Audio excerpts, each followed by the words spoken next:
Hey Stackers, happy Wednesday. We got a special show for you today. It is our replay of The Stack, which was our live event a couple weeks ago. And man, did we have fun. But for those of you that weren't there, by the way, for those of you that were, thanks for coming and thanks for adding to the party. We had such a great time hanging out. And I know from all of the feedback we got from everyone, it was definitely our best one yet. You're about to hear the audio, but I would say that the audio is probably 2/3 of the fun. The other third was just all the live chat stuff going on. So we're going to do another one this summer, but today we're going to play a replay of this. Now, if you weren't there, what you don't know is that the second that Mom's neighbor Doug, next door, socially distancing over at his house, began the show, his power went out. And his power ended up being out, by the way, for 3 hours. But we had no idea what the heck was going on. So at the beginning, you're going to hear this show gets off to an auspicious start. We have no we have no idea what's going on, and we're just trying to get the show rolling. And then, thank goodness, both of our guests, Allison and Frankie, save us. But for links, by the way, to Allison Baggerly's budgeting resources, she'll reference Frankie Chalenza's great show, Struggle Meals, and more, head to our show notes page, stackingbenjamins.com. All right, here it is, the mess that was the beginning of our Stack event.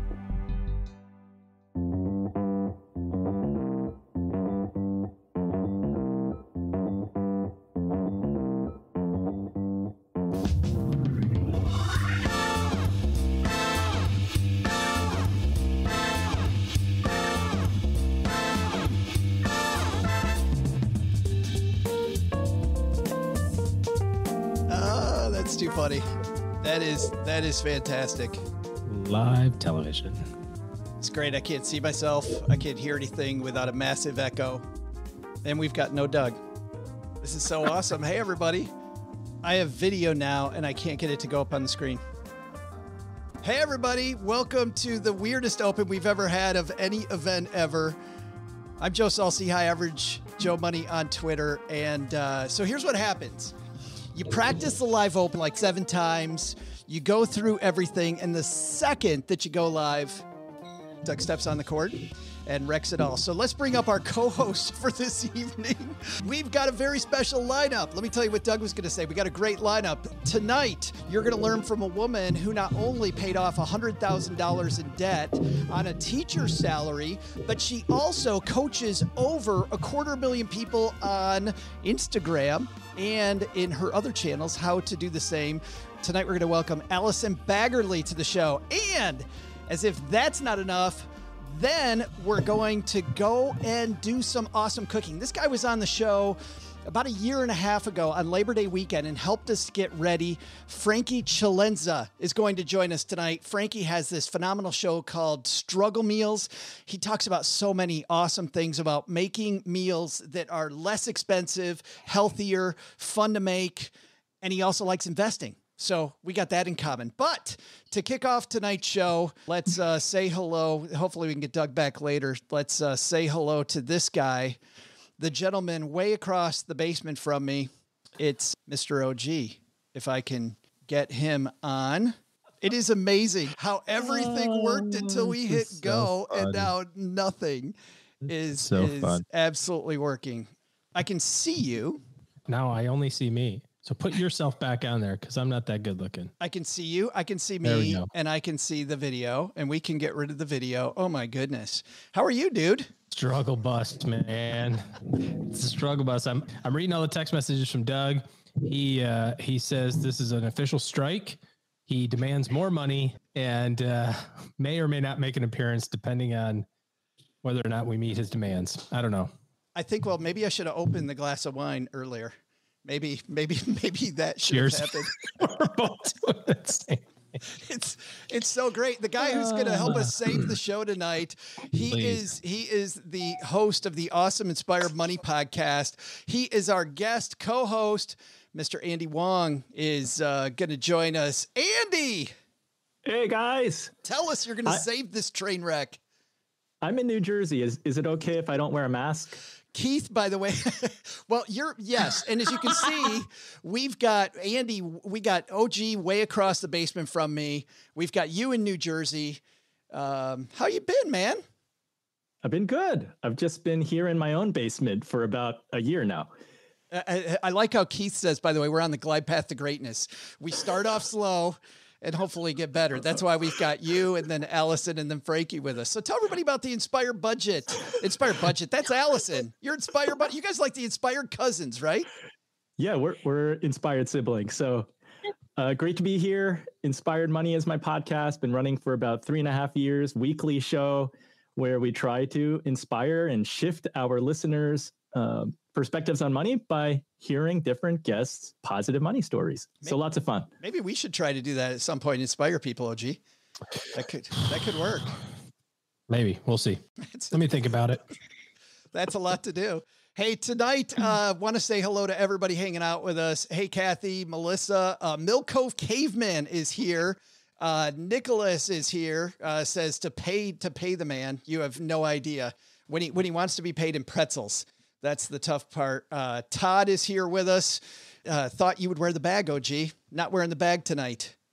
Hasn't been a thing for a while, but I invented the whole mask thing. Just so I should have trademarked it. You know, you should have. I figured you should have. You left a lot of money on the table. Yes, you're not wrong. You're not wrong. I think about it all the time. Easiest path to success is low expectations. That's gotta be our goal, man. Mission accomplished. Yeah, that's gotta be our goal at this point. We're gonna have a bunch of fun tonight. Hey, stackers, pay your credit cards off every month like you should. Well, if so, you want to hear something amazing? Discover matches all the cash back you earn on your credit card at the end of your first year automatically with no limit on how much you can earn. How amazing is that? In fact, it's even more amazing because of all the places where Discover's accepted, 99% of places in the U.S. that take credit cards. So when it comes to Discover, get used to hearing yes more often. Learn more at discover.com/yes. 2021 Nielsen Report. Limitations apply. We've got, and I'm trying to get to my music. Where the heck is my music? There's my music because it's in the folder called this says music. Oh, thank you. It's so great. A live for you, show. it's Muzak. We have absolutely no idea. Here we go. This should be the sound. Our first guest coming on. And we have no music, but what the hell? Allison Baggerly joining us. Allison, I got no music. I was hoping you would sing. You promised music. You should sing a song. I got, it is the weirdest thing, Allison. Oh, you know what's weird? I'll tell you what it is. When you move that slider up, guess what happens? Oh, there it is. There's my entrance music. Allison Baggerly, how are you? I'm doing so well. How are you? I'm so happy you could join us because as I told you when I asked you to be on the show and you were so gracious to say, yes, you would. I've been following you forever on Instagram, and anybody that can take budgets and use their hands like this when they're talking talk with my hands. You totally do. Is that just the school teacher in you or what? You know, it is. I taught elementary school for 10 years. I'm a hand talker. Sometimes, my husband has to stand 6 feet away from me, not because of, COVID, just because sometimes I might fling and, you might hit him. You might hit somebody. I might. You never know. Yes. You never know. Hey, let's talk about, though, your business, because you have been, that's a great segue for me. Thank you. You're welcome. because you've been so transparent about the fact that you and your husband on teacher salaries got out of $100,000 of debt. What type of debt was it, by the way? It was mostly student loans and car loans. We actually, before we even really focused on that, my husband paid off some credit card loans as well, but it was a lot of debt on 2 teacher salaries while growing our family as well. So kids in daycare, and daycare's not cheap. I don't know if anyone's ever told you, it is not cheap. It is not cheap. I remember we have twins, and I remember I'm so glad my kids are 25 now because that's where my hair went. I mean, it was just so much money to take, and we had great daycare providers because you have to pay for great daycare providers. Yeah. A lot of people, when they have a debt story, they have a lowest point, right? For you and your husband, when did the light bulb come on and you said, I got to change? We got pregnant very quickly. We got married, got pregnant on our honeymoon, and came back. And I was not prepared. I was not prepared to be a mom. And it wasn't until we sat down and I thought, how much is daycare going to cost? And we realized that on our 2 teacher salaries with over $1,400 worth of minimum debt payments, we sat there at the kitchen table and realized that we could not afford daycare for our kid. We surely couldn't afford for me to be a stay-at-home mom, but even providing good daycare. And I was like, no. We can't continue to live this life. There were people that told us like, oh, but you're 2 teachers, you'll always have debt. And I was like, no, I choose to write a different story. And so that lowest point was realizing that we were bringing this human into this world and the fear of not being able to provide for them. For some families, debt means also some money fights. Did you and your husband fight about money? Oh, goodness. You did not tell me I was going to have to answer this question. There were times. Absolutely. I mean, there are definitely these arguments, and it's easy to let fighting about money stand in the way of making progress with your money, right? Because fighting about money and sharing money with someone and having these conversations can be very uncomfortable. And we tend to want to stay away from those uncomfortable conversations. So yeah, there were times where we had to learn about each other and our own spending habits, because I love to spend money. I am a spender and he is not. Yes, kids do equal expensive. I want to talk about that. I love to spend money. And so there were times whenever I was spending money and he couldn't understand. And so those fights, although in the moment might have been painful, they eventually led us to creating boundaries in our marriage, not just between the 2 of us and the way we would talk to each other about money, but also with our spending habits so that we could reach our goals. Wow. So what was the first step, like climbing out of the $100,000? What did you guys do first? The first thing that we did was actually, we didn't start paying off debt first because we were pregnant. And so our first thing was to save money. It was to really rein everything in. We were out of control. And I say out of control, but we were 2 teachers. So we were not making a lot of money, but still most of our money was either going to debt, living, or lifestyle and entertainment and eating out. So the very first thing that we did was we sat down and we said, okay, what are our spending habits? What is it that we need to rein back in and take back control of? Because something is not serving us. And if we want to reach these big financial goals that other people tell us are impossible, we have to have habits that serve us, not hurt us. Wow. So from that point, but I love the fact that it began with a discussion about habits, right? And it began with a kind of a framework, because a lot of people think, as you know, because you coach people all the time on this, they think it starts with, well, I pay off this card first, but I suppose if you don't know where you're going, any road will get you there.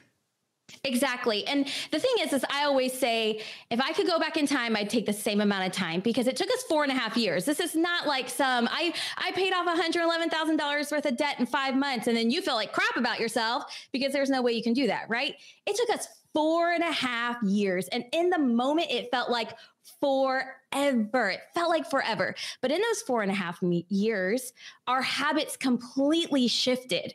Right? Our habits no longer to write a budget became something that we did. It became someone that we were. It became the people that we were. Being able to question our spending no longer became this thing we had to do. It became the thing that we did without even thinking. And so that time period allowed us to really set in some really solid habits so that when we did pay off all of our debt, and then now both of our kids are out of daycare, right? We don't increase our style of living, our standard of living. Instead, we say, oh my gosh, look at how much money we can save. And we are at peace with where we are in our life and how we spend our money. Wow, that's got to feel great. I mean, just that, just that change of who you are. But that's not a natural process, though. That had to be building a habit over time. Yeah. It was, and there were ups and downs along the road. And this is what I tell people.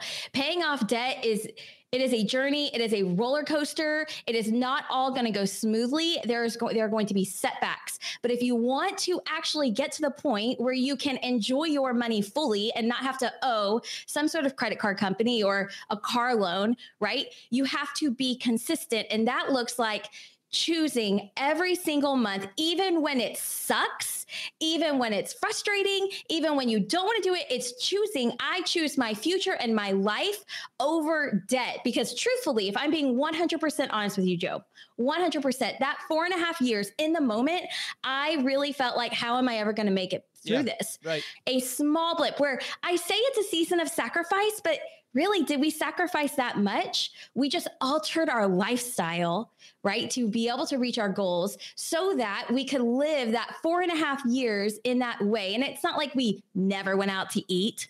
We enjoyed our life, but it's so that we could live the rest of our life with abundance. But I'm laughing. And the reason people with us live know I'm smiling is because I know sometimes Cheryl and I are enablers, right? When we try to eat better, we're like, just one pizza won't hurt. there must have been times, it's 4.5 years, Allison, you guys weren't perfect. Or did you guys kind of keep each other in the straight and narrow? There were times when you wanted to off and times he wanted off. There were times that I wanted to stop. Period. End of story. My husband was always focused. He was always focused on that end goal. And there were times that I was like, no, I was like, screw debt. We don't need to send $2,000 to debt this month. Let's go and let's go to Florida and let's go on a vacation and all these things. And he just always said, Allison, is this really what you want? Because are you really wanting this? Or is it that he would call me out? See, he has a way of being able to read me and talk to me where he would say, or is it that you're on Facebook and you're jealous? Oh. Like, let's be real. Because what we could do is we could do a small staycation and we could go to a place where there's a nice pool, where you still feel that experience. But are you dealing with jealousy and comparison? And if so, how can we fix that problem so that we can still, reach our goals in a timely manner? Because our thing was, do it while the kids are young. They're not going to remember, right? They're not going to remember that our summers were pretty boring, right? And all we did was visit family. They're not going to remember. So we were like, get it out of the way, get it done. So that way we can plan those incredible vacations and make those memories and have all of those wonderful things, bonuses, right? When they're older. Yeah. But still, and I think that's the way to do it too, because when you're 4 years old, to your point, you're not going to remember, but also building blocks, right? I mean, if camping in the backyard is cool when you're 4 versus, kids, staying and I'm teasing him without him being here. He'll be back in a second. He's going to get me for this, but his kids, staying in a really expensive hotel. It's a nice, cause I know you guys are off to Big Bend soon. Oh, yes. We're going to go to Big Bend. See, we love to camp. So our ideas of vacations tend to be just more simple because I have two boys, 2 sons, almost 9 and 6. And let me tell you, when I can get them out in nature, they are happy kids. They are out in the world. I'm a happy mom. I can have a glass of wine. Yeah. It's like, it's just so wonderful. So, you can still enjoy your life while paying off debt. It's just wonderful. So you have lots of tips that you teach people, and we'll talk about that in a second, but give us a few things that you guys used and that you teach your students to use to kind of get the budget together. Okay. So one thing that I always use, and this is not something that's going to be for everyone, but I say, try it out for 3 months. And that is my cash envelope. So cash isn't for everyone. We don't use cash for all of our categories. Some people think I literally take my entire paycheck out in cash. No, I do not recommend that. But cash helps me in areas that I overspend, such as restaurants. We literally pulled from this one tonight, and groceries, and then my personal spending money. I know I need a boundary in place. So having cash envelopes gives me a boundary so that I can stay within my means, right? Helps me follow the plan that we set to help us be successful. Another tip number 2, and this is one that is so important. I should probably save it for last, but I'm going to give it to you early. And that is be willing to change your budget. It is a flexible, breathing document. The one thing we can count on in life is that life isn't going to go as planned. Something is going to come up.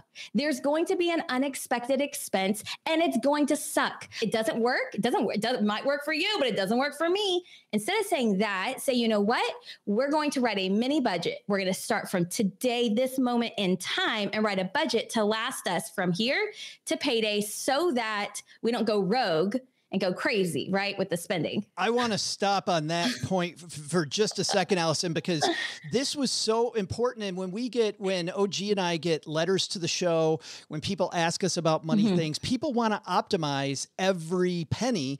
And your first principle is something's going to go wrong, so you shouldn't optimize every penny. Absolutely. I mean, we leave a buffer in our budget, but you should almost like expect the unexpected. Things are going to go wrong. And what I hear so much from, the people that send me messages and emails is once something goes wrong because they sat down and planned it and they were very intentional, right? When you write a budget, you're intentional. Once it goes wrong, all of a sudden you have the shame and the guilt, right? And the negative self-talk and the fear of like, oh, I can't handle this. This isn't for me. No, this is just life, and life doesn't go as planned, and there's going to be something that goes wrong. But when you know exactly what to do once something goes wrong, which is to have a reset button, right? Hit your reset button. Then you can say, okay, that happened. Let's move over starting from today, from this moment. Keith said he needs a beer envelope. Do you and your husband use a beer envelope? We have an entertainment envelope or a fun envelope, but absolutely. I've known people who are like, okay, my husband gets to spend $100 on different craft beers every single month. And once he's out, right? Yeah. I bet that person is going to be very specific about the types of beer they choose, right? Because they want it just makes it to where you want to really enjoy it. It's much more special. Yes. And I get people that come to me and say, but what about credit card points? And what about this? And I'm not saying don't use a credit card. I'm not saying don't get those things. But for the areas where personally you overspend, having that boundary in place can help you build habits that will help you for the rest of your life. Before we move on to the next point that you have, I want to ask one more thing. You talk about these physical envelopes that you brought. Have you ever tried the electronic envelopes? Do you like those too, or do you prefer the tangible? I prefer the tangible. That's just me. We don't use them for a ton of categories. We use them mostly for food because for some reason, everyone has trouble sticking to a food budget. Yeah. But over time in the past, I might have tried those, but now I've become really aware of my spending and I'm able to question my spending before I make a purchase. Nice. Well, what's the next step then, Allison? So the next tip is to set aside time each day to review your finances and your spending. So I have a little example here, and this might make me super, super lame, but here it is. I don't care. It is what it is. Okay. So I have my plant here, right? And I have to water it. I have to water it and take care of it. And if you want your money and your finances and your budget to thrive, if you want to make progress and you want to see your money grow, you have to water it and take care of it every single day. And so that's what I want you to do. I want you to take time to work on your finances, even if it's just for 5 minutes every day, tracking your spending, checking how much money is your bank account, taking ownership of it. Because the truth is that money seeps into every single day of our lives, into every aspect of our lives. And when we don't have control of it, that's whenever fear sets in, doubt sets in, and we tend to basically lose control. So when we can take time every single day, or at least once a week, our family has, my husband and I have weekly family business meetings. And when we're able to do that and talk about our budget every single week, our spending, our goals, things like that, we're able to thrive with our money and be intentional. So just like you would water a plant intentionally to keep it alive, water your finances. I don't know. Good analogy. No, I love it though, because if you don't care and feed it, it will die. And I find with Cheryl and I, and she finds too, we've talked about this, when we have that weekly meeting, because we really espouse that idea too. We try to keep it short. We try to make it fun. People that know me know that we do either pancakes or wine. You choose, depends on the time, on the time of day. Yeah. But we do one or the other, and we try to keep it short. But what that does, if we have that meeting, Allison, then the rest of the week we talk about money. And I've found that if we don't have that meeting, we don't talk about money then. And then that's when, that's when the budget starts busting again. And the communication is lost. And so for us, we also talk about having young kids. We also talk about things like the meal plan, right? So I'll assign, because I'm the one, I work from home. My husband works about an hour away. So I'm the one who's mostly in charge of cooking the dinners. I've taken on that role, but I assign him nights to cook because it shouldn't be all be left on me. So I'm like, okay, you're cooking Wednesday and Friday night. Please make sure you're home in time. You take the fast way home to, instead take the toll road essentially to come home and cook in time. So it's going over those businessy type things in a marriage that in the weekdays can bog you down and make life just more of a chore, right? And so when you're talking about it one time on Sunday nights, everyone's on the same page, and then you can just enjoy the rest of the week. Yeah, no, absolutely fantastic. I love that. OG, you got a question for Allison? Yeah, if I can unmute myself. It's been that kind of night. I know it has. Well, I took a breath and I couldn't hear myself breathing, and I was like, wait a second, press red button. Should be a big sign here that says press red button. I love meal planning. We do the same thing in our house too. My question for you is around the process of this. A lot of times, Joe asked about the low point, and the low point of this was like okay, I got to do it no matter what. And that motivation wanes pretty quickly. Yeah. And there's a point in time where you're like, okay, screw it. And you kind of talked a little bit about that, but I'm curious about like, what were the strategies that you guys use to kind of push through that and get back on track? Because there probably was a spot where you fouled it up. And that's the point where it really matters. Because there are moments where you're just done. You've been doing it for so many months and you're finished. And so for that, I would intentionally surround myself with motivation. That looked like listening to podcasts. I would actually Google, and this was back before really there were a lot of people, other than like, I feel like Dave Ramsey and Susie Orman talking about money out there. And so I would be Googling like debt-free story, because consuming success and other people motivated me to strive for success. And so I would literally consume as much as I could when I felt myself in those moments of, I want to give up, because I knew that if I could change what was entering my mind, then my mind could shift and I could get back on track. Because ultimately, it's like your mind knows this is the right thing to do.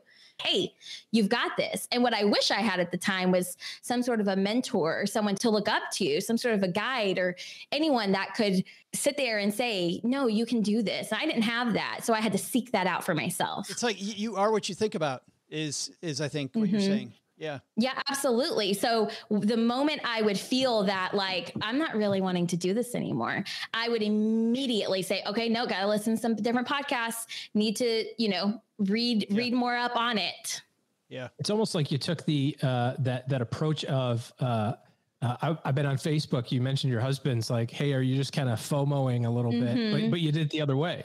You said, hey, I'm going to use this as a motivation tool, not as I wish I had ... I wish I could kind of keep up with the Joneses. Is that great. how, excellent. Thank you. That's a great point, OG. Is that how Inspired Budget started? Was it really more about keeping yourself in line? It wasn't. Inspired Budget was I never thought I would own a business. I was teaching. Inspired Budget started after I became debt-free. Basically, we became debt-free in August. Every year we have this big event at my grandma's house for Easter. And come April, we're in Easter and I'm talking more about budgeting. And cousin-in-law said, Allison, shut up.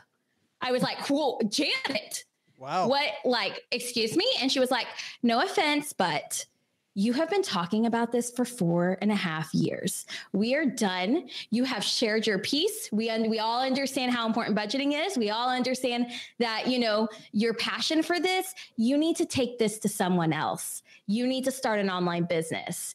So it was that realization that I had this talent and skill set of teaching.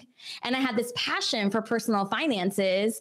And it wasn't until she said something that I realized I could take them and merge them together to create Inspired Budget. That's cool. So you did it for Janet. I did it for Janet. I love Janet. She's the best. Andy, you got a question for Allison? Yes, Allison, my inspired sister. Yes. You are a spender. Oh, I love spending money. I was wondering, each of us come with different thoughts about money, spending, saving.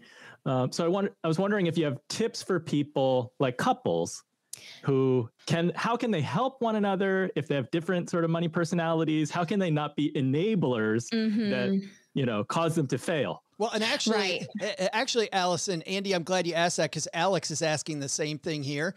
Hers is about the tips for the saver to rein in the spender, right? Which is kind of an offshoot of Andy, what you're asking. Yeah. So I have a whole story about that. Whenever my husband and I were going through this process, I had no spending money. It was just like our budget was incredibly unrealistic. It was almost sinful. And I went to Target one day because that's the motherland. I love Target. And I walked in and I spent $200 and I came out and I said, I'm not taking any of it back. You can suck it. We're not doing this anymore. I'm done. Screw the budget. I was so done.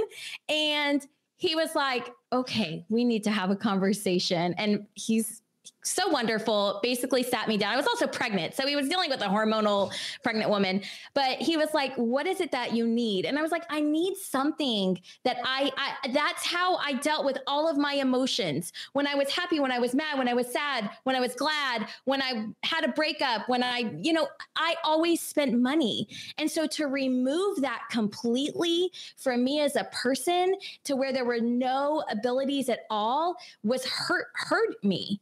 And it caused me to binge on spending. So we set up that's exactly where my cash envelopes came in, is I had a spending envelope and I looked forward to building that up to buy something I wanted.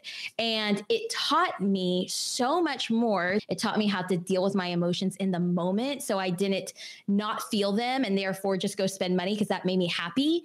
So overall, I think talking to that person and saying, what is it that you need? Do you need your own separate checking account that we put $100 or $200 a month in, and that's yours? Is that what you need? And be willing to give it, because my husband doesn't get as much of an allowance as I do because he's not a spender. Oh. So he doesn't need it. So it's okay to say that one person gets more than the other. It's based off of what is going to make you successful as a couple.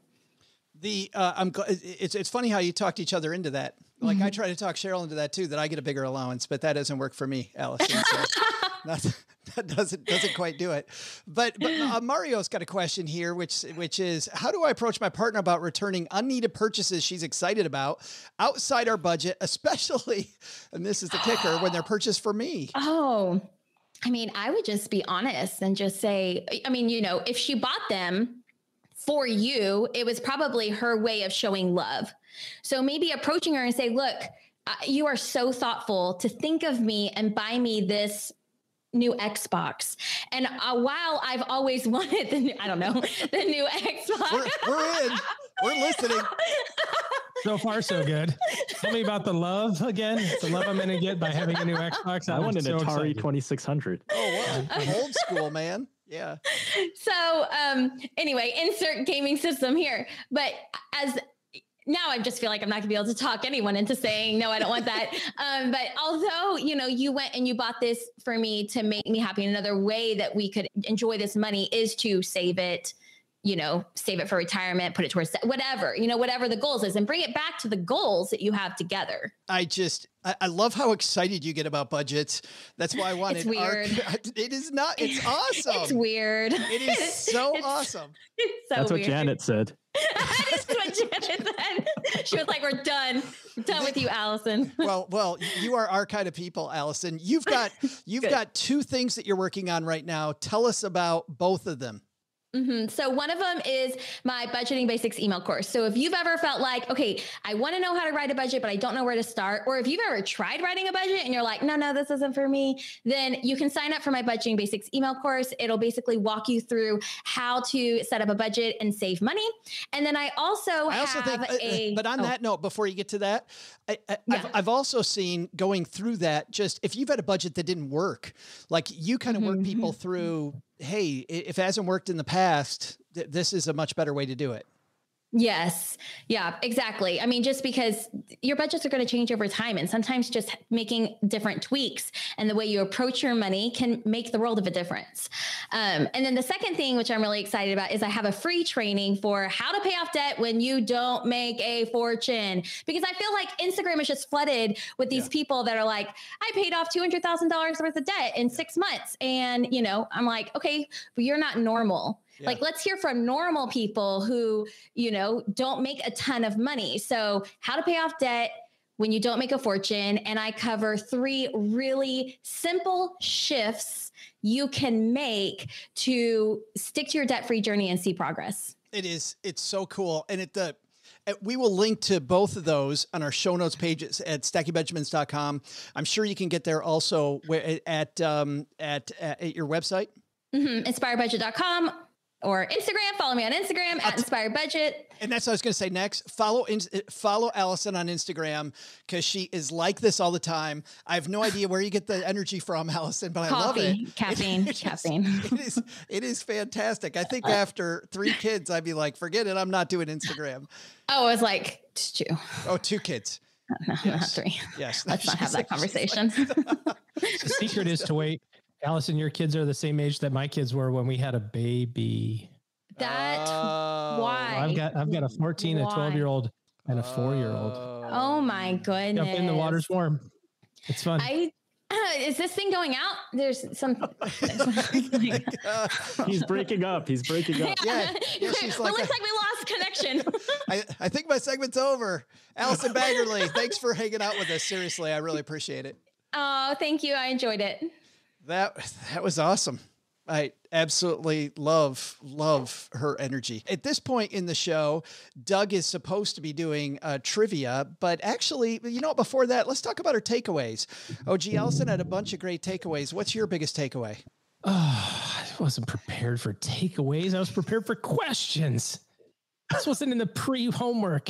Come on, man. Listen, the biggest thing is, first of all, I think it can't be understated the amount of energy that she has now, obviously, right? And when it comes to the energy today, I don't think that energy changed. I don't think that energy was different, 4 years ago or 5 years ago or 6 years ago when she was getting into it. So all the energy that you can put into just regular life, like she does, you can put into the thing about that you're working on money-wise, whether it's paying off debt or building a budget or creating a retirement plan or whatever it is. And there's high points and low points. And if you stay on course, I think that's the biggest thing. But I was, blown away by the energy component. Yeah, I love the care and feeding part. I think that's big. My biggest takeaway is that because it worked for me too. It's that weekly money meeting. If you have that business meeting, you keep it fun, you talk about it every week, then the plant grows, then the budget moves. Andy, how about your takeaway, man? Guys, with all the technical problems tonight, can I do my takeaway in song? Well, you done me, and you bet I felt it. We spent all our money because we don't like the budget. It fell right through the cracks. Now I'm trying to get back. Open up your mind and stack like me. Credit, debit, soon you'll be debt free. Say goodbye to scarcity. Stack, stack, stack, stack. Money's kind of scary, but not for me. We're just one big family. Oops, I think I learned something. No. So everyone, I won't hesitate no more. This cannot wait. My budget spreadsheet. Oh, that is fantastic. No way they could do that. That is amazing. Cheryl says she thinks we got a new theme song, OG. Thanks for having me and my ukulele here. That's right. Yeah, that was awesome. At this point in the show, guys, we would normally have Doug do his trivia, but we've received these massive texts that OG, he doesn't have power. And that was part of our issue. So you ready to do this without him? I know he didn't have power, Joe. I was playing along about him wanting the talk about the fourth wall. I mean, come on, dude. Here we go. You ready? First time. Okay, let's do it. We got to get the trivia music going, even though Doug's not here. All right. I'm not Joe's mom's neighbor, Doug. And trivia time in the basement. We're going to do a giveaway, guys, right now. Here's what we're going to do. we're going to ask you a trivia question, and we've got 3 things. I'm going to tell you what you can win. Number 1, this book by recent guest Aaron Lowry. How about that, OG? Ooh. Okay, you have to pull it away from the screen so everybody can see. There you go. There you go. Yep, perfect. Right Love there. it. All right, we got that. Love it. Aaron Lowry, Broke Millennial Talks Money. You could win this, or you could win when Simone Bies was on in December with her financial starter kit. This is fantastic. Pages and pages of getting your stuff together. She was an amazing guest. Simone was incredible. Or how about Andy's ukulele? Or Andy's ukulele.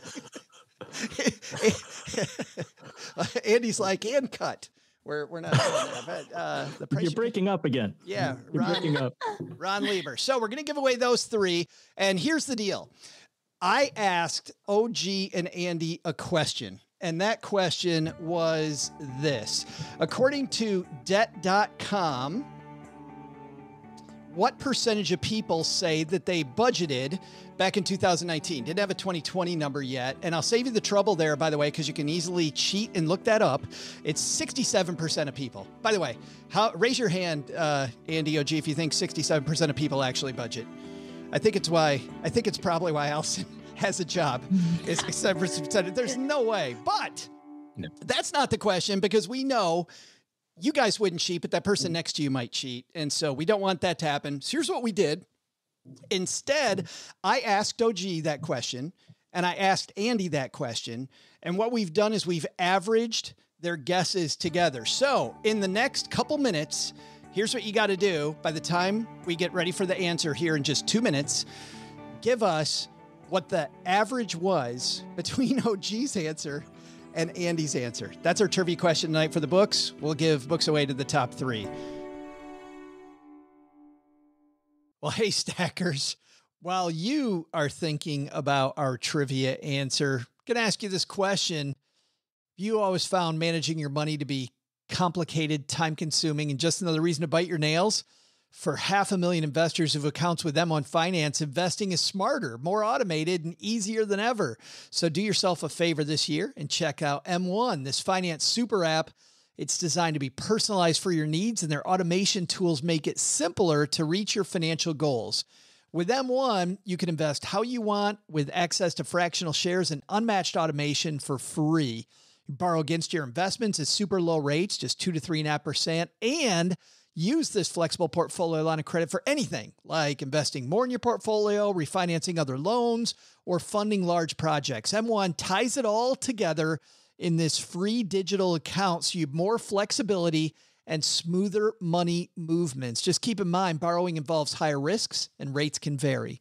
Visit the1finance.com/SB to sign up, Stackers, and they're going to give you $30 to invest. That's m1finance.com/SB to sign up. You'll get $30 to invest because you're a stacker. Times and conditions. Times don't apply. I would say terms and conditions apply. You want to hear something amazing? Discover matches all the cash back you earn on your credit card at the end of your first year automatically with no limit on how much you can earn. How amazing is that? In fact, it's even more amazing because of all the places where Discover's accepted, 99% of places in the U.S. that take credit cards. So when it comes to Discover, get used to hearing yes more often. Learn more at discover.com/yes. 2021 Nielsen Report. Limitations apply. Man, if you haven't listened to Jordan Harbinger's show, cryptically called The Harbinger, I can't even say it. I got to be able to get the joke right if I'm going to do this. Cryptically called The Jordan Harbinger Show. There it is. Recently, what have you missed? You've missed Lisa Feldman Barrett, 7.5 Lessons About the Brain. Peter Diamandis, Creating a Bold Future in Abundance. Whenever we hear Peter talk, it's always interesting. That's somebody we got to get on. And of course, our co-Westwood One star, Scott Galloway, from Crisis to Opportunity post-corona. Scott also tends to have a point of view, doesn't he, OG? Always seems to have a point of view. He always has not just great people on the show, but he gets things out of them that are different than what you'd find elsewhere. That he covers a wide range of topics through weekly interviews, heavy-hitting guests, tons of episodes rooted, by the way, in business in tech. So if you're interested in what we talk about here, which I hope you are, because you're here with us, I think you're also going to love Jordan's show, the Jordan Harbinger Show. There's an episode for everybody, but Jordan, he has this incredible ability to pull useful pieces of advice from his guest.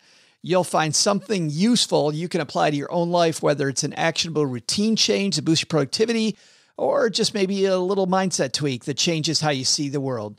OG and I both love it. We think you will too. Search for the Jordan Harbinger Show. That's HARB as in boy, IN as in Nancy, GER on Apple Podcasts, Spotify, or wherever you're listening to us right now.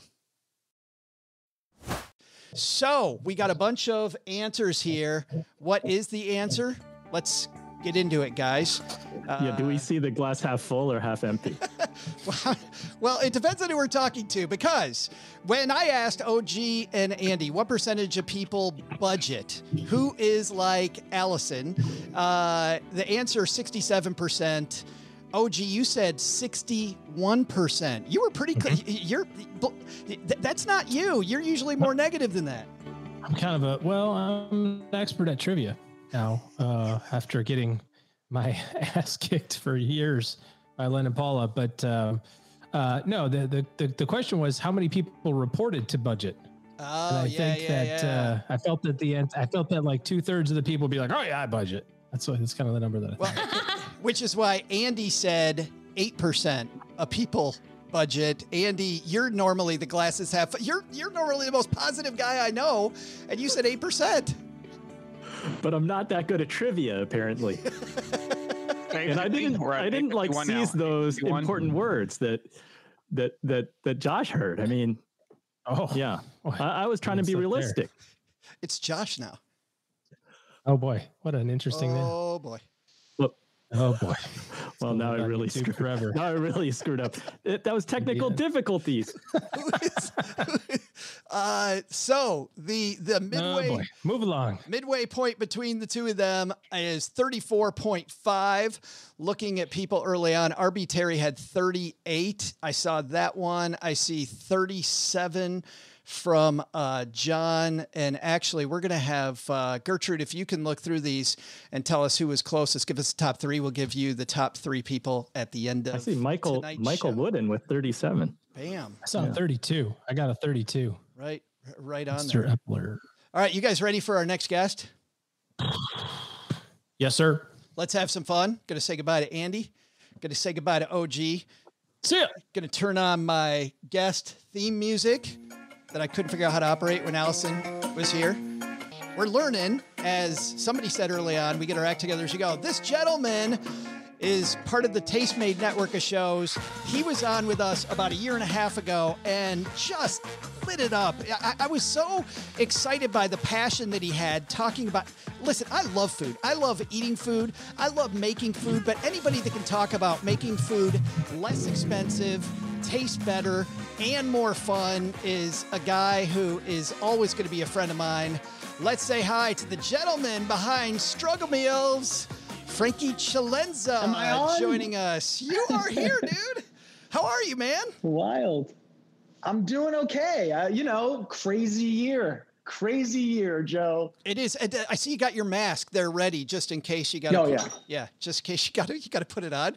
And of course, I got a flat tire today. I haven't changed my clothing since then. I changed it in 13 minutes. Did you really?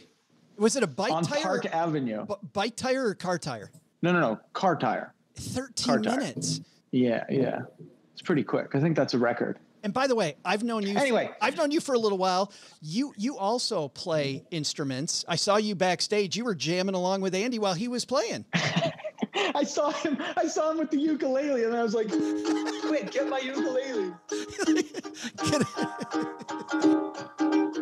Anyway, nice I got job. It. Hey, and then one of the machine heads was loose, and I was over there with a Phillips screwdriver. I was like tightening it. I was like, I hope they don't call me now.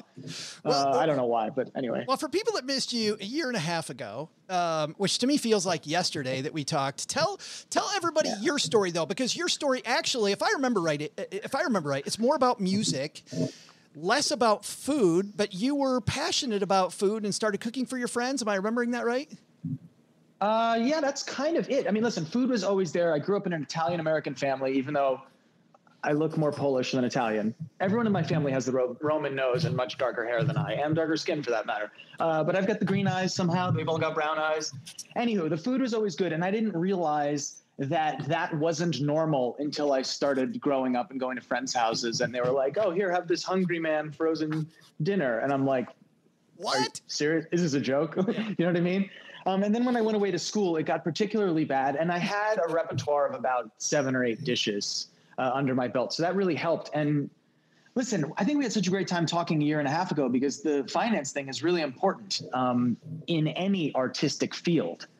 You know, I've gone back to my high school and spoken to the people. I was like, the kids. I'm like, hey, those of you going in finance, you should really take some art courses, figure out a different way to do this and not be so by the books. And you who are going to be in artistic or entrepreneurial fields, you should definitely hang out with some of the business kids and learn that. Because it doesn't matter how good you are at cooking or playing music or acting. Once you like develop that skill, it's going to be like 3% of what you do, right? And then the other 90% is trying to figure out how to get people to like let you in the door and not go bankrupt while they're keeping you outside the door. So, which is funny, by the way, because your whole thing is about the ROI of eating. I mean, when I think about you, I think about what's my ROI and how do I make it better by using more of it, making it taste better, making it worth my time, all that stuff. Sure. And I'll get to that in one second. But anyway, at college, I would make burgers and I would make penny pomodoro, and I would charge $1 less than the school meal plan. So kids were coming by and I was funding it. Eventually it turned into a supper club, and I was obsessed with learning more about my Italian heritage and taking Italian classes. And I learned how to speak it pretty well. And then it turned into, yeah, give me your money and I'll also give you the history and myth of these dishes. At which point someone said, you should really film this. And I said, gee, I am kind of like doing music performance. Would it be really that insane if I swapped out the guitar for knives? Obviously I had to go work in a restaurant and take some classes to learn how to actually do the thing. But I did. And it's been great. We're in year 12 now, despite the fact that I look younger than 12. So coming full circle. Yeah. ROI. So listen, Allison was just talking about food. She's talking about the what people don't realize is if you have a car and a house, the third is the biggest thing in your budget is food, unless maybe they're servicing debt. But regardless, it is one of the highest spends that we have. And the other thing that I think a lot of people don't realize, and we talked about this last time, is the average American is throwing out somewhere between 30 and 40% of the groceries they buy. And if it's the third or fourth largest spend every month, that's a really big chunk. So one of the ways to deal with this is to get some painter's tape and a Sharpie. I'm not sponsored by them, but they do make the best permanent marker. And just put a date on the stuff that you're cooking. That's the first thing you do. And the other thing is to be a little more free-flowing with your ideas of what a recipe can be. So I made this I'm going to do a little thing here because this is a little mist just to make it look a little better on camera. So I've got some black lentils here, right? It's got shallots in it and it's got blue cheese. It's a delicious, quick little salad. I love lentils because, you buy them dried and you don't have to soak them overnight and you can just boil them. But the recipe doesn't end here on this lentil salad. I make extra lentils so that then I can come along and make a burrito with lentils. These don't have to be black beans. So I make the burrito. I've got some guacamole in there, a little bit of cheese, and I cooked some rice. Rice takes a while to cook. Make a little extra. And then when you got a little extra rice, you can come along and take the rice and you can throw it into your chicken soup. You know what I mean? So if you can think about the ways to carry these ingredients through that you've prepped, you'll save time. We know time is money.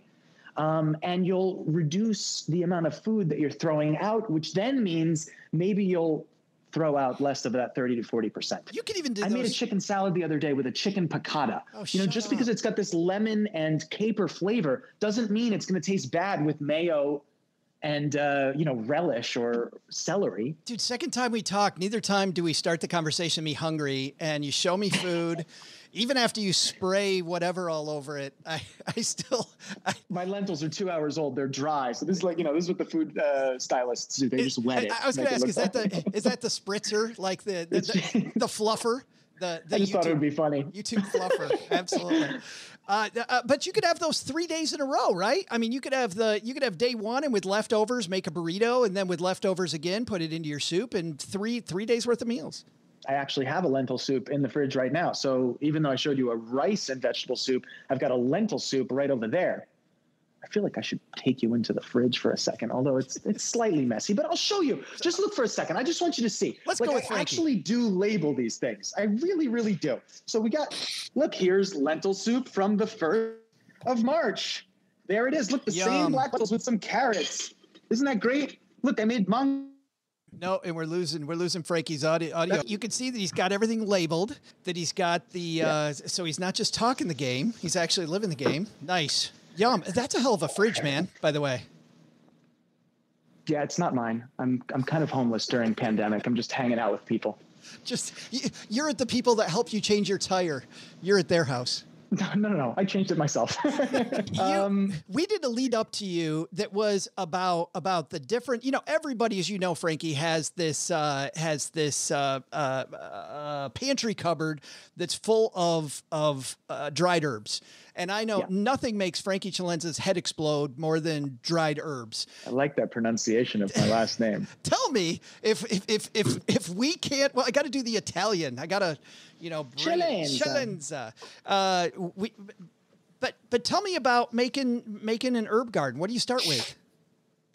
Yeah, so this is cool. And we talked about this last time also. I mean, if you think of, I don't know, value stocks that maybe don't move so much. When you look at the 10-year chart, it doesn't really look like it's gaining that much, but that's because it's not showing you the dividends being reinvested and the compound growth that accrues over that time. So if you look at a chart of like Verizon or JP Morgan over a decade, it's like not so great, but they're paying what, 4% dividend, those two guys? So 4% of the total value coming back in every single year is like, they paid you 40% of your initial investment by year 10. Back in dividends.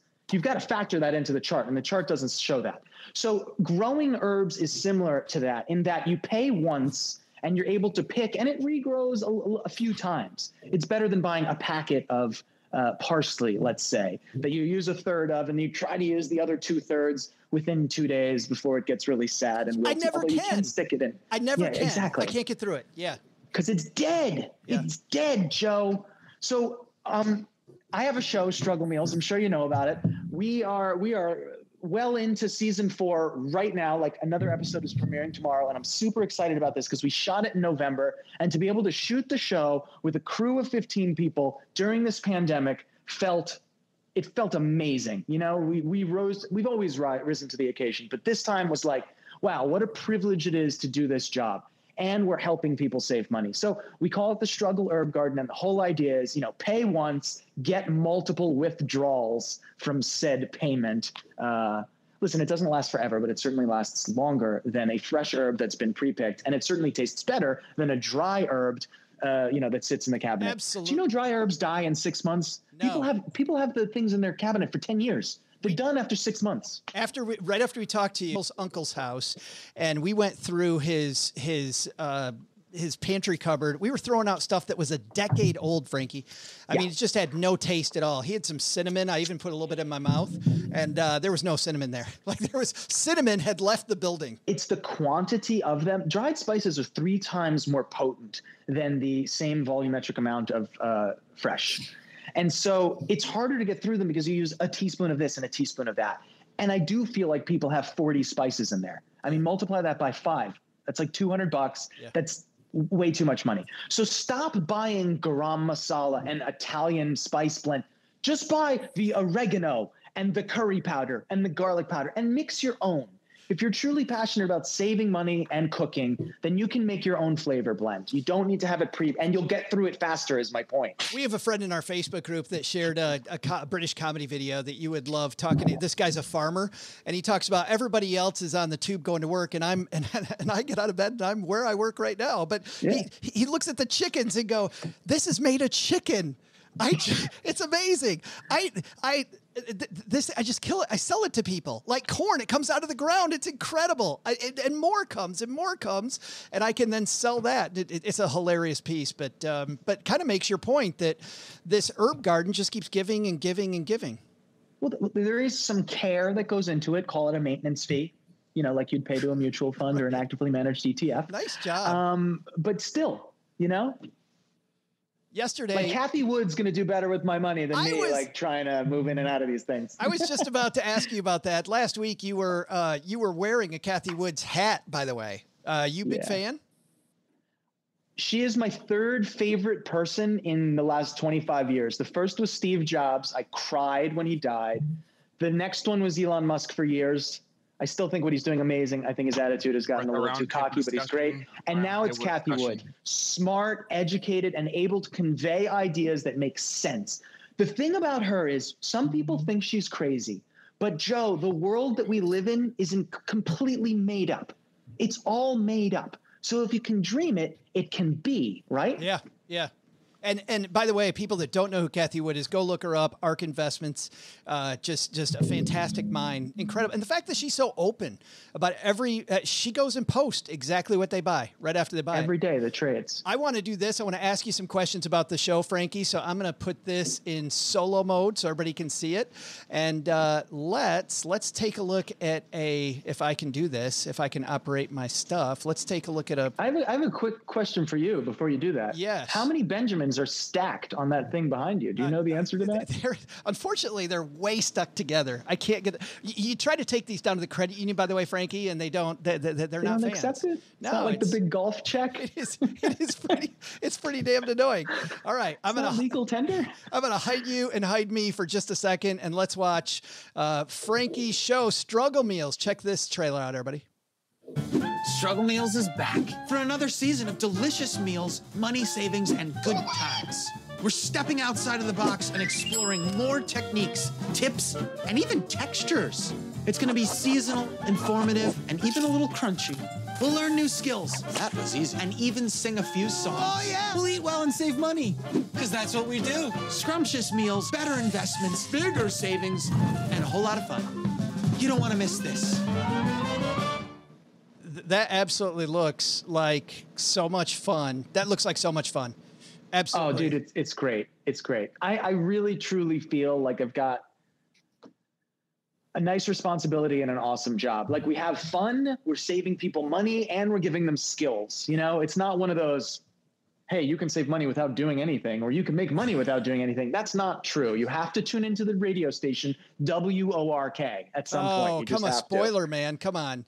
But so what's the thing you're making that was on fire? What was I'm a dude. I'm interested in fire. What was that? I didn't see it. Oh, you didn't see the video? That might have just been for a shot. I might have just poured vodka in a pan and lit it. Yeah, to be honest. This'll sell. I remember the fire marshal being in there being like, really on it, like you can't do that, and I'm like, no, it'll be controlled, don't worry. There was a dish, and I don't know if you're going to be able to know any of these, but there was a dish with Brussels sprouts that had a bunch of stuff. It looks like it's in a cast iron pan that you're making it, or my dish. Yes. No idea. No, but I really do like roasting Brussels sprouts and putting maple syrup all over them. Do people do it wrong? Well, the truth is, like, the farty smell of that particular cruciferous vegetable has kind of been bred out of it. You used to have to boil it first, but I find if you cut them in half and roast them at like 400 with oil, it's not farty at all. I think that's the quote of the night. It's not farty. It's like mostly the adults that are like, I hate my Brussels sprouts because they're gross and they smell like feet and rotten eggs. But they've bred it out. It's crazy how they're able to do this stuff. They're just like, that one wasn't farty. Make that one reproduce a lot.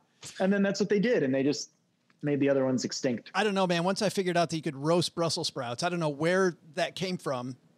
Once I started doing that, it's like they're candy. They're wonderful. But I'd never particularly with maple syrup. You said maple syrup. Yeah. I just spent some time in Vermont, which nobody knew. Syrup goes on everything. Nice. Yeah, I'm going on Friday. Oh, I'm excited. Have you been?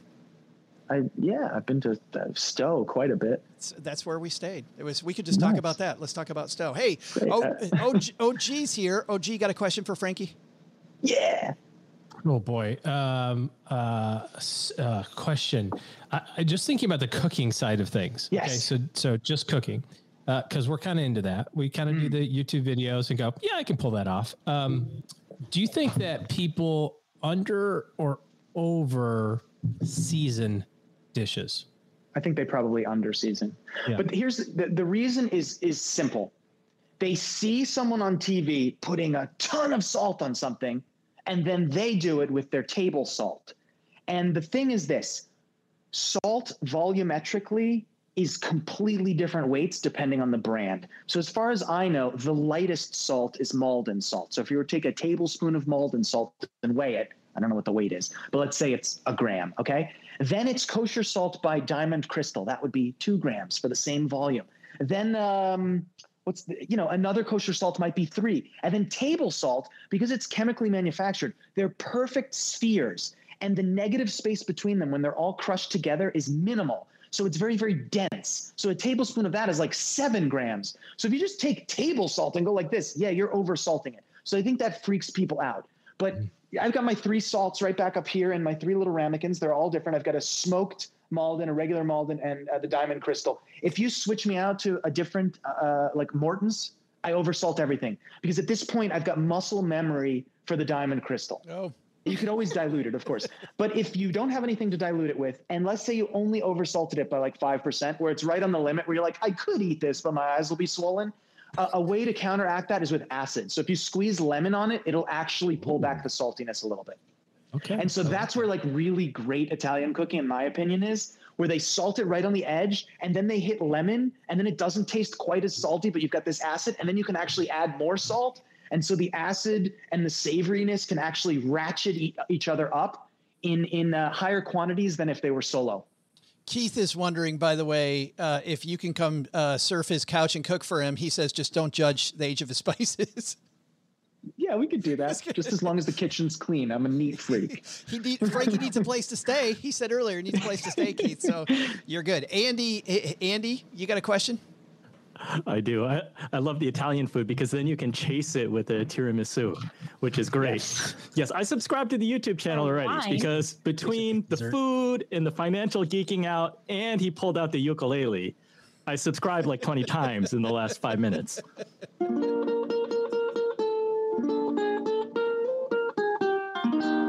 And he'll serenade you. Thank you. All right, so here's my question. Off of that Old Spice reference. Not the deodorant. Not the deodorant. Because you're all about saving money and dating your food. Like, I open up my cupboard, and I have spices that I think are almost as old as I am. Yeah. Is that a problem? Or is that a good way to save money? You're just going to have to take the loss. I can't figure out why the cinnamon has no flavor. Yeah, it's time to just cut the losses. It's like a stock that's not going anywhere. It's like GE stock right now. Just cut it. Cut it and move on. All right, I'll clean up my cupboard after this. So you might have to take a loss earlier. Listen, you've got to manage it. You can do it with spreadsheets. I think we're in a really beautiful time. The Internet of Things is like taking off like crazy. We're not far from the day where your kitchen knows what you have and will suggest recipes based on ingredients that are expiring soon or things that you should use up. We're not far from a time where the only video you see of me cooking will be served to you if you happen to have all the raw ingredients or suitable replacements to make 80% of the recipe. So that's going to be really helpful. But in the meantime, you're going to have to budget it out. There is no quicken for cooking yet. I'm working on it, though. Is it the same? You talked about salts earlier. Is it the same with oils? You feel similarly about oils? They're all pretty much 100% fat, but some of them have more flavor than others. Is that your question? Yeah. Is there a difference in oils? You talked about the big difference in different types of salt. Big difference in which oil am I? Yeah. So if you look right here, I've got olive oil. It's refined. The more refined an oil is, the higher heat it can take before it starts breaking down. This is my extra virgin olive oil. You can cook with it. You can saute lightly with it, no problem. But it can really only hang out to 350 for a while. This one can go over 400. You never deep fry an extra virgin olive oil. So this is more expensive, the extra virgin. And I feel like its flavor is better used at the end where you can taste all the floral aromatic notes. If you're sauteing garlic in it, you're cooking all of that out of it, right? It gets that dark, rich flavor. You might as well use a refined oil that has less flavor for something like that. And, the Indians do it well. They call it bagar. They start with their ghee, which is the fat. It's a clarified butter. And they put all the spices, onions, ginger, garlic, mustard seeds, curry powder. And they really just toast those up in the oil. And they've got this amazingly flavorful base. That first step is so important. It's almost like, to make another financial analogy, it's not timing the market that matters. It's time in the market. Amen, brother. Amen. Matt has a question. He says, if GameStop was a spice, is there something Truffles. that was Oh, truffles. got a little overrated for a while there? Well, like really tasty and perfectly made. Then the price started going up like crazy. And then you got all these imitations. All of a sudden the flavor went out. Then they had an extraction version of. Now I haven't had a good tasting truffle in 5 years. That's what everybody says lately. They just don't taste. Their flavor's gone. That's because their label says made in France, but it was just canned in France. Listen, I don't know what the deal is with GameStop. As far as I understand, when someone shorts it, the broker has to actually buy the shares to cover that should the price go through the I think that's what happened to Robinhood, right? They had to actually buy up these calls on the options. Yeah, we're going to have to. So they had to slow it down. Crazy. Slow it down. I just like the part where you said I'm not supposed to deep fry in extra virgin olive oil. No, you can deep fry in olive oil, but not extra virgin. Listen, you could. I'm sure like some really exotic You're not king supposed does to. it somewhere. Got It's it. very Not wasteful. supposed No, it's to, just a like, waste it's not- because it's 5 times as much money for that oil. And at the end of the day, it's just going to be fat. So you could have any hot fat. You know what I mean? It doesn't mean to be the tasty one. Exactly. It doesn't matter. Anything different this season on struggle meals that you didn't do in other seasons? Oh, we always try to do more. And listen, the food waste thing has been a big part of it. And I don't try to drill it home like all the time to the point where it's annoying. But I feel like this season, what we really tried to do was this throughput of ingredients, thinking of the life of an ingredient longer through, thinking of multiple vehicles to express that singular flavor so you don't get bored with it. So you don't say, that same thing again in the same form. It's like, no, dress it up in a different outfit, you know? So that's where it's at. Tomorrow night is sandwiches, which is super cool. I did a Reuben that is so good, and it's a vegan Reuben. I did it with beet instead of beef. Stop. So good. Stop. Pickled like roasted beet. Get out. A healthy Reuben? Come on. Dude. I'm so glad we don't live Beef closer. is expensive. I'm so glad we don't live closer together because I'd be your annoying friend that was coming over every day. Hey, Frankie, I just happened to be in the neighborhood, and yeah, and we'd have Andy over play ukulele for us. Frankie, thanks a ton for hanging out with us, man. I really appreciate you taking the time, and good luck with the rest of the season. It is. I know what hard work it is to do what you do, and I just love it. It's so damn fun. Joe, OG, Andy, all you guys still here? I don't know, but thank you for having me. It's always a pleasure. I don't get to talk finance so much on the show because, future results might not be indicative of past, whatever that disclaimer is. But it's fun to do it here. And I think what you guys are doing is great. You're giving people skills and yeah, awesome. Yeah, keep it up. Thanks a lot, Always brother. a pleasure to be here. Thanks, Frankie. Thanks everyone that tuned in. Cheers. Oh my goodness. I wish between Frankie and Allison, I'm not sure who has more enthusiasm. Oh gee, that was fun. I'm so hungry. It's ridiculous Right? because it's 8:20 Central Time. I'm hungry and I want a Frankly, great we'd be budget. Where's Frankly, we'd craft? be Where's craft impressed. services? I know that's right. I know. That's I right. had a Where's protein Mom? bar. Where's I Mom? deep fried my protein bar in extra virgin olive oil. Let's talk about takeaways from Frankie's session. OG, you want to go first? Listen, I didn't know that about salt. I'll be honest, because we watch a lot of cooking shows and we kind of do this stuff, and I don't think that a lot of people spend a lot of energy on that. And I don't have Morton's table salt at my house, but I don't have diamond crusted whatever he said. So now I got to Google it, and so I feel like it's going to cost me more money than I'm going to save, but apparently it's gonna be better salt, so that's good. And the herb garden. Listen, I have been trying to do this and be motivated to do it, and I think he pushed me over the edge. So Yeah. that's what I'm gonna do. Yeah. And I'm tired of buying like 42 pounds of cilantro. You buy cilantro. It's like, how much would you like? I need this amount. I need this much. I know, and they give you this for guacamole. huge- It's like, cool. You can have this amount and it's $40 and you're Yes. going to use this and throw the rest in the trash. So that's Yes. exactly what he's saying. Absolutely. I think that window, at least a window herb garden is in the works. I think here. it's herb though. I think you garden. Yeah. it's hard H. Andy, what's your takeaway? Herb garden. My takeaway is that you can marry food, finance, and the ukulele, and and I'm home. How great is I'm that? home. Yeah. I don't know if you guys know this, but I'm an Asian man, and Had no idea. yeah, I know. It's a shocker. Asians eat a lot of sesame oil, but I've learned a little bit about the olive oil because my wife, she bought this like black market olive oil. There's a Greek guy who lives in our town who visits Greece every summer, and he comes back with like a 50-gallon tub of extra virgin olive oil, bottles it up, and sells it to the townspeople. And market of olive oil in Andy's town. You got to go straight from Greece. Like Bitcoin. Got to go. It's like the olive oil Bitcoin. You got to meet him after 9 o'clock at night under that one street light. Oh, dark alley. He's got the long jacket on. Get a little slash mark on the mailbox. You don't meet the guy. You pay him, and then you just go to the well. In this pandemic, it's contactless pickup. You just have to go to his house, and you just swipe your bottle and run home. My takeaway is I love the 3 dishes. One that comes after the next one comes after the next one.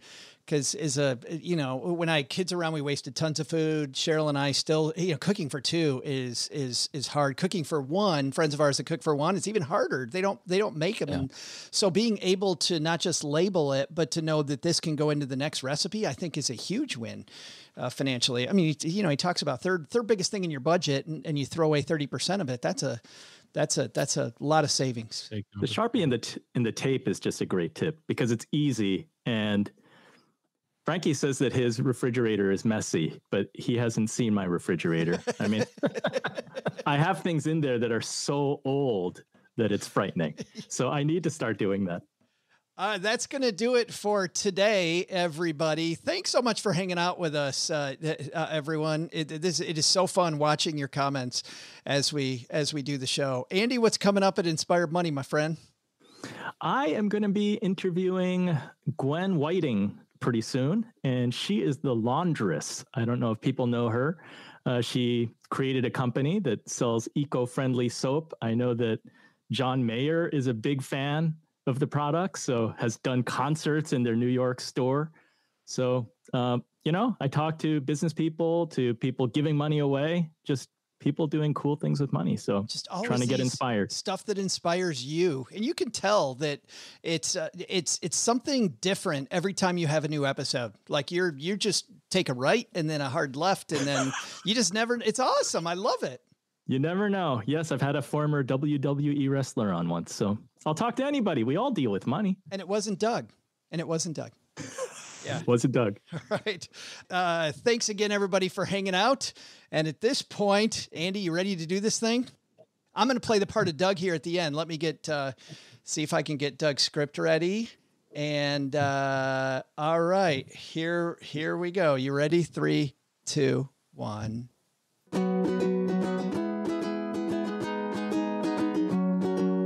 So, what should we have learned today? First, take a lesson from Allison Baggerly. A budget? It's freeing. Just knowing where every dollar's supposed to go will help you relax and enjoy a more stress-free life. Second, take a lesson from Frankie Chalenza. Cooking with dried herbs and using all kinds of expensive ingredients? Don't need any of that. Eating at home can be fun and cheap. But the big lesson, never get into podcasting with a guy with a ukulele. That guy always wins. Even if I have my best David Hasselhoff going, which was a funny joke when Doug was here. Doesn't play so much when he's not. Big thanks to Andy Wong for joining us today. You'll hear Andy at the Inspired Money Podcast, wherever you listen to our podcast. Thanks to Allison Baggerly for joining us. Check out her Budget Basics email course and her free training, How to Pay Off Debt, even if you don't make a fortune. We'll link to both of those on our show notes page at stackingbenjamins.com. And a big thanks to Frankie Chalenza for appearing on today's show. Of course, you'll find Frankie's show, Struggle Meals, on the Tastemade Network on YouTube. Check out season 4 right now. I am Joe. It says here I'm Joe's mom's neighbor, Doug, reminding you, never make snow angels in a dog park. See ya.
Stursa with the best comment. Andy should be on all the Stacking Benjamin stuff from now on. I don't think that Andy can be on the No. on the show. Welcome he to doesn't know the bleeping rules. I know. About what happens earlier after the show. You gotta wait, dude. Welcome to the after show, Andy. This is the part of the show where you don't talk for a minute before we do the hidden track. I think the good news is we still got Allison here. We're gonna bring Allison back. What? I get to come back? Because she can hang out with us. I do believe Frank's gone. Oh my gosh. I can't believe I get to come back. This is exciting. How are you? Allison's in the background going, are you guys still live? Well, I was like, no, but you're drunk. Oh, no. He's working on it. Now that we finally, after 3 months of planning this thing, are you kidding? Hey, so here's what I wanted to do. You know, Frankie talked about meals, and we've all had meals that went wrong or that went weird, right? So I thought we could maybe tell a couple stories about some of our meals gone awry. And why don't I'll just go first. Why are you assuming we have this problem? Maybe you have. Exactly. Allison has not. No, I have. I have had plenty of meals. I had a meal. I was out on a date. I just turned 21. I went to this high-priced restaurant. I thought I was really cool. The waiter walks over. Right. I'm like, I will have all the sliders. The waiter walks up and says, would you like something to drink? And I said, yes, I will. We will have a carafe of wine. And he just looks at me and he goes, I'll bring you a carafe. Like he corrected me right in front of my date. I'll bring you a carafe of wine. I'm like, yeah, mess that up. But that's not my story. My story, actually, I was really trying to impress Cheryl, and I invite her over to my apartment for a meal, kick my roommate out for the night, and I make this meal that is steaks Diane. And I had no idea about steaks Diane because I asked Frankie about setting stuff on fire. Like, what was that thing that was on fire? I just like steaks Diane because you get to set it on fire. I thought that was cool. Twice baked potatoes. I actually made a marble cheesecake. Wow. And with the Oreo crust, where I never knew, Allison, that you could find this in the store. And I actually took the centers out myself and chopped it up. And anyway, So we're in this. That's how you're supposed to make crust, dude.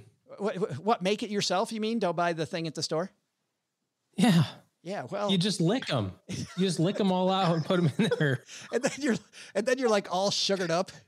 And then you smash them up and you got crunch. And then as people are eating the cheesecake afterward, you're going, oh, I'm going to keep that part to myself. That was a bad idea.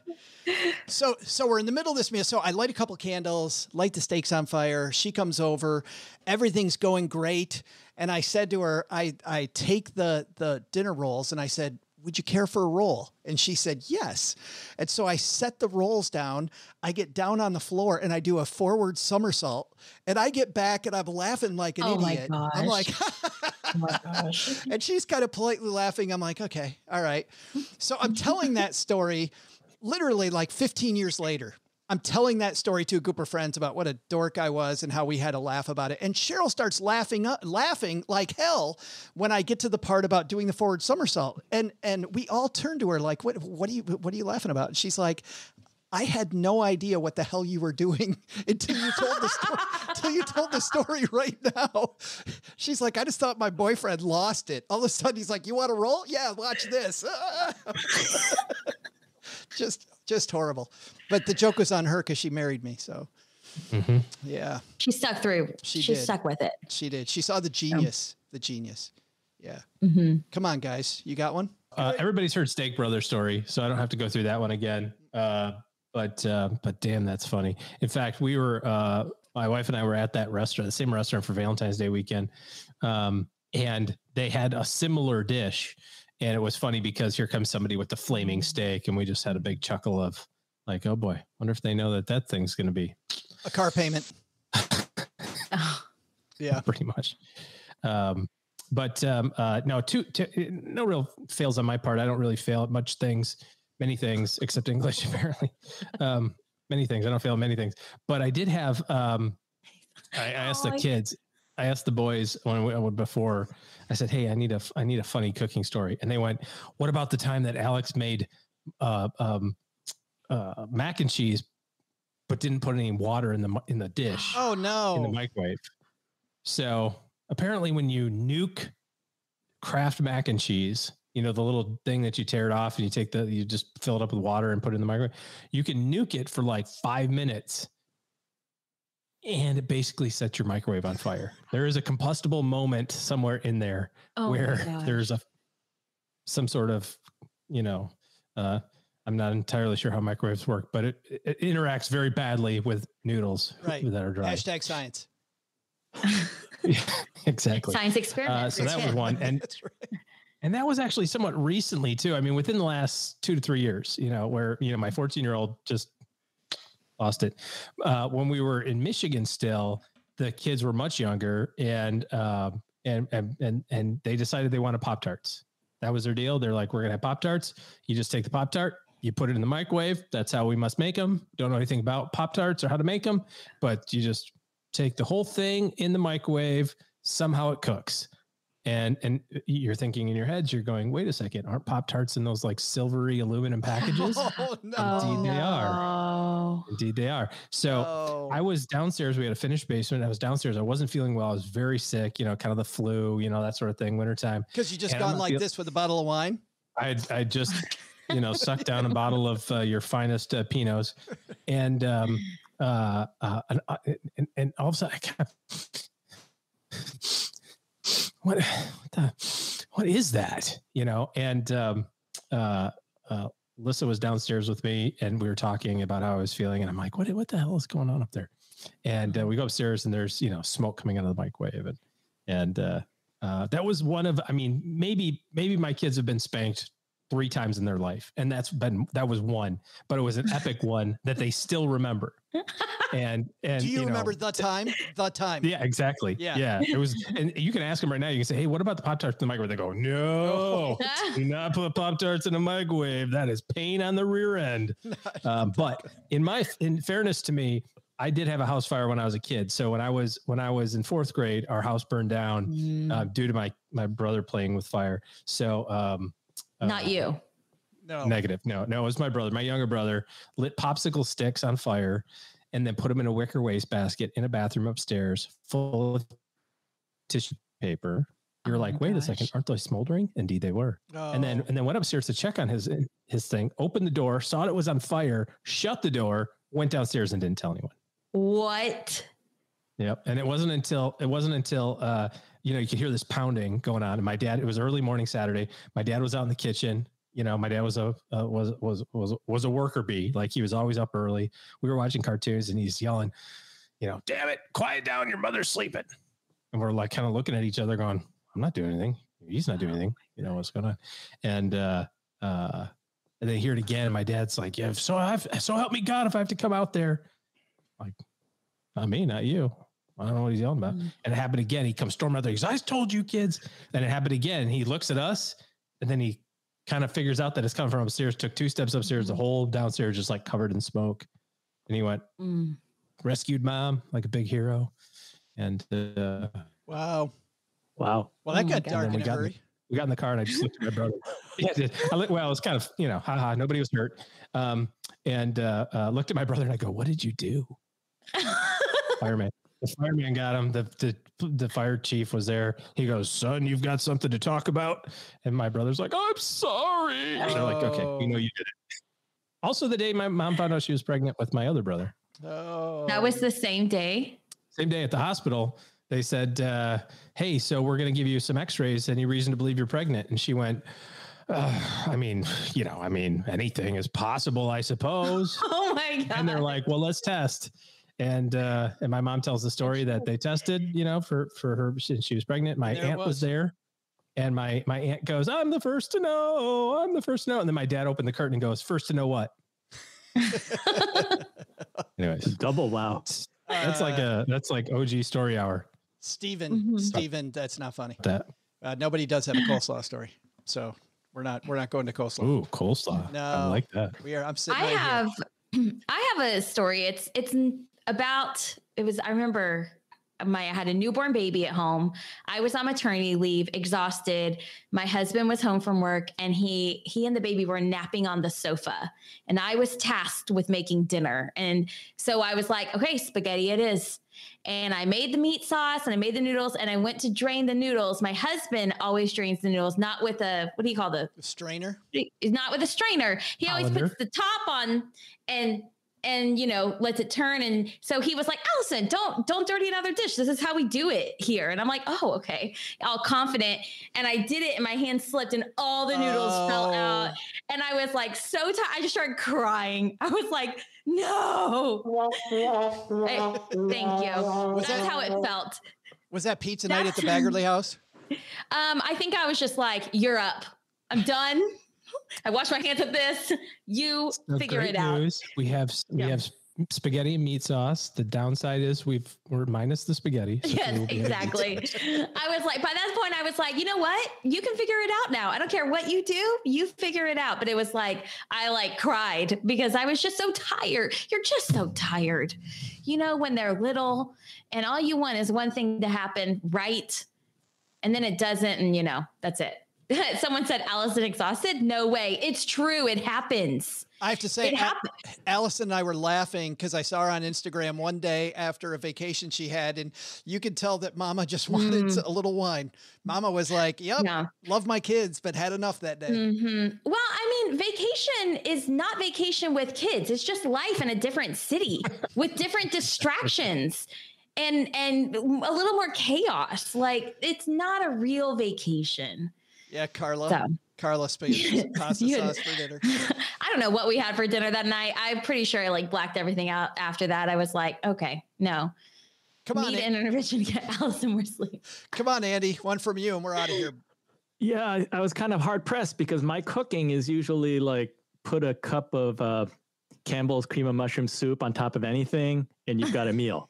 Like pasta, macaroni, put some Campbell soup on there and you've got sauce. No wonder you subscribed to Frankie's channel like while he was here. You're like, I need all the help I could get.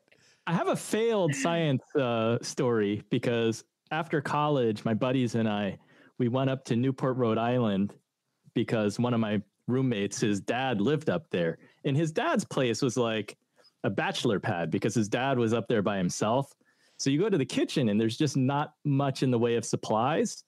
So my buddy Mike says, I'm going to make some pancakes. So we were all excited. And he's looking for a pan. He can't find a pan. So the only thing he can find is a Pyrex dish, like a Pyrex pie dish. And we're like, that should work. Pyrex is like indestructible. You can put boiling water in it. You can put it in the microwave. It's fine. So he puts it on the electric stovetop. And he starts making pancakes, and the rest of us are watching TV.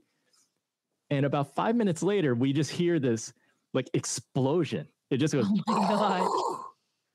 And we like freeze. We're like, Mike, are you okay?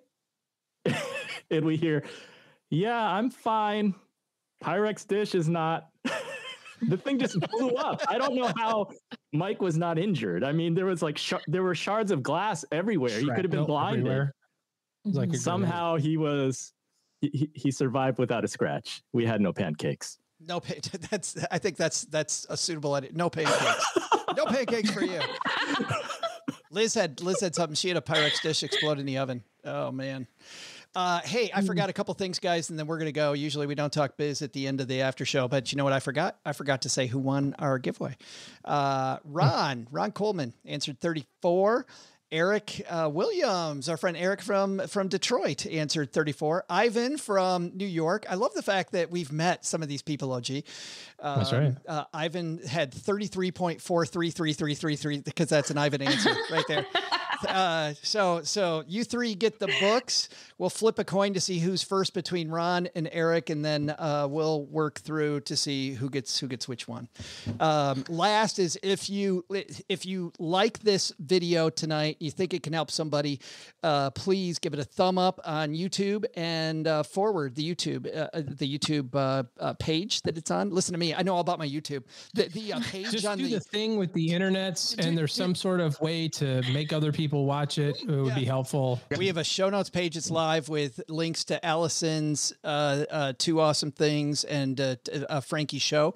So stackingbenjamins.com and look for that as well. And this will go up as a just video hanging out on YouTube. We're not going to take it down. And we're actually going to play the audio clip Wednesday after next, I think, on the show. So Allison, thank you. Andy, thank you. Love you guys. OG, well, It was fun. see you later. See you later, everybody. Peace. Thanks so much. Thanks for having me and my ukulele. Thanks, guys.